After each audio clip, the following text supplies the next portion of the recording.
One afternoon, the chief announced a contest. Whoever brings a solution that helps Aroa will receive land and wealth.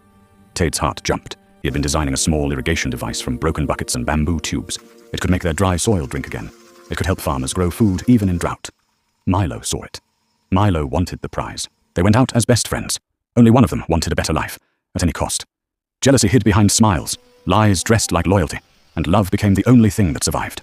Always choose love. Jealousy kills, quietly. The people of Aroa used to say, the heart has no fingerprints, so no one sees when it steals. They were right. Milo and Tade grew up like twin goats, tied to the same rope. They shared roasted corn on dusty school roads, chased kites through empty fields, and slept under the same leaking roof when the rains were too loud. But when they became young men, their dreams stopped matching. Milo dreamed of more money, more honor, more applause. He wanted the world to know his name, and if the world delayed, he would force it to notice him. Tade wanted something simpler. He wanted laughter. He wanted peace. He believed a life was only rich when the soul was not poor. Yet Milo smiled at him every day, and Tade, being gentle, never saw the storm behind the teeth.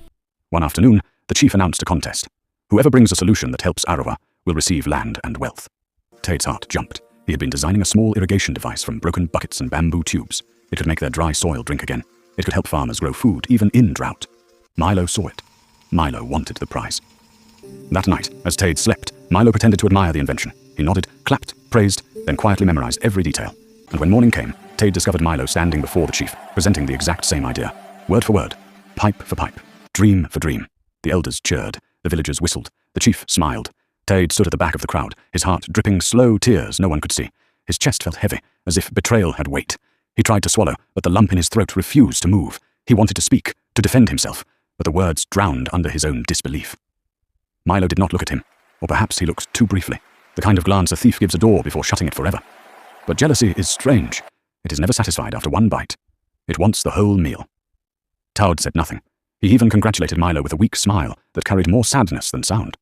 Milo only replied, it had to be done, his voice cold and brief, as if justifying a crime to himself more than to Tade. But in secret, Tade's soul whispered to God, if success requires stealing, I'd rather stay unknown. A week later, Milo collected the land, the wealth, and the praise. He walked taller, he spoke louder, and for the first time, he stopped calling Tade friend. He began calling him threat. Jealousy had found a home, and it wanted blood.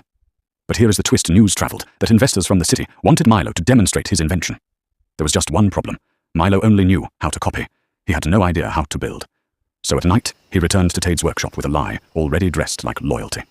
Brother, Milo said, smiling too wide, help me with the device. We can do it together. We can share the glory. That's a big lie from the pit of hell. Stay tuned for the next part.